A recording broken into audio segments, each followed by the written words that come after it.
জয় ঠাকুর।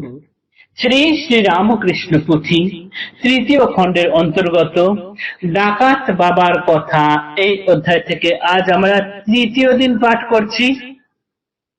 পৃষ্ঠ সংখ্যা 210, পর্ব 326। এর আগের পাঠে আমরা দেখেছি তখনকার দিনে গ্রাম্য রমণীরা সারা বছরের মধ্যে বিশেষ বিশেষ কিছু শুভ যোগ দেখে গঙ্গা স্নানে যেতেন দলবদ্ধ হয়ে।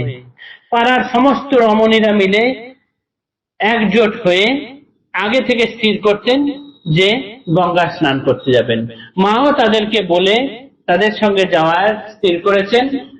নির্ধারিত দিনে তারা সকলে বেরোলেন একসঙ্গে। কামারপুকুর থেকে পূর্ব দিকে 3 দিনের হাঁটা পথ, তবে গিয়ে গঙ্গা পাওয়া যায়। সেই 3 দিনের হাঁটা পথে তারা রওনা দিলেন। প্রথম দিনে দেখা গেল যে মা খুব কষ্টে সৃষ্টে সঙ্গীদের সঙ্গে একসাথে পথ চলতে পারছেন। এই প্রথম দিন হাঁটাতেই তার মানে রাঙা পদ্মের মতো যে পায়ের তল, খুব নরম পায়ের তলা ছিল মায়ের, সেই পা ফুলে গিয়েছে। অতি কষ্টে মা তাদের সঙ্গে একসাথে চলতে পারছেন। কিন্তু দ্বিতীয় দিনে দেখা গেল যে সঙ্গীদের সঙ্গে একসাথে এক তালে তিনি আর চলতে পারছেন না। সঙ্গীরা অনেক দূর এগিয়ে গেছে, মাঝখানে অনেকখানি বিস্তর ব্যবধান হয়ে গেছে, মা ধীরে ধীরে চলছেন।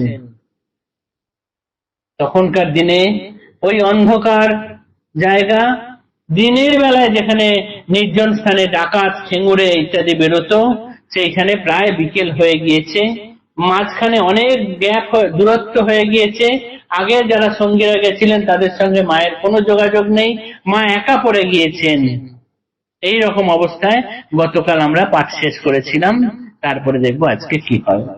সঙ্গীদের মধ্যে বহু আপনা আপনি, মধ্যম ভাসুর সুতা লক্ষ্মী ঠাকুরানী, প্রভুর শ্রীমুখে কহা কাহিনী তাহার, মানবিনী বেশে শীতলার অবতার, লক্ষ্মীও তাদের সঙ্গে হয়ে একত্রিতা, চলে গেছে মনে নাই মা গেলেন কোথা, সামান্য তফাৎ নয় গেছে বহুদূর, এখানে জননী একা চিন্তায় আতুর, চলিতে অশক্ত পদ না পান নাগাল, ক্রমশ হইল প্রায় বিগত বিকাল, আগতা যামিনী দেখি চিন্তান্বিতা মাতা, কেহ নাহি সঙ্গে একাকিনী যাব কোথা, বিষম প্রান্তর কেহ নাহি কোথায়, ছন্দ পথ বীরে ভয়ে দিনের বেলায়, ভয়ে জননীর বাড়ি ঝরে দুনয়নে, হেন কালে সঙ্গে জুটে অন্য 2 জনে, স্ত্রী পুরুষ দুহি তারা ছিল অন্য স্থানে, এখন যেতেছে ফিরে নিজেরও ভবনে, পুরুষ প্রকাণ্ড আকার ভীষণ গরণ, ডাকাতের সমাকৃতি ভয়ে দর্শন, মাথায় বাবরি চুল গোফ ঝুল্লি কাটা, বরণ বিকট কালো হাতে ধরা সোটা, বৃহৎ রূপার বালা পরা 2 হাতে, শালুর উর্নি লম্বা পাগ বাঁধা মাথে, দ্রুত পদ সঞ্চালনে সঙ্গেতে রমণী, জুটিয়া পড়িল যথা মাতা একাকিনী, সভয়ে অন্তর মাতা কান্দিয়া কান্দিয়া বলিলেন দুহে পিতা মাতা সম্বোধিয়া, রক্ষা করো তোমা দোহে আমি একাকিনী, পাছু ফেলে গেছে চলে যতে সঙ্গিনী, স্নেহময়ী রূপা মাতা স্নেহেতে গঠিত, মুখে ঝরে স্নেহ মাখা বাণী সেই মতো, এত মিঠে কথা মারে যে শুনে যে কালে, হোক না পাষাণ হৃদি তখনই গলে,